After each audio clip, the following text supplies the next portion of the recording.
चेकेवाडी तालुका पाथर्डी येथील भीमराज दत्तू चेके यांचे राहते घरातून 14,800 रुपये किमतीचा 3.950 किलोग्राम वजनाचे तयार गांजा व शेतातून 95.760 रुपये किमतीचा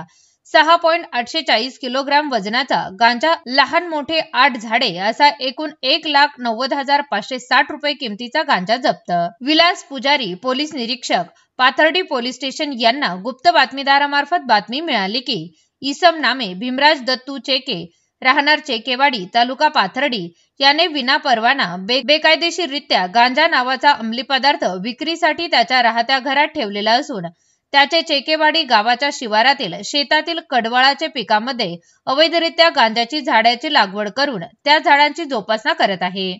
अशी खात्रीलायक बातमी मिळाल्याने पोलीस निरीक्षक श्री पुजारी यांनी सदर ठिकाणी कारवाई कामी उपविभागीय पोलीस अधिकारी शेवगाव यांची परवानगी घेऊन सदर ठिकाणी राजपत्रित अधिकारी श्री किशोर सानप, नायब तहसीलदार तहसील कार्यालय पाथर्डी यांचे व 2 पंचाच्या उपस्थितीत पोलीस स्टाफसह छापा टाकून कारवाई केली असता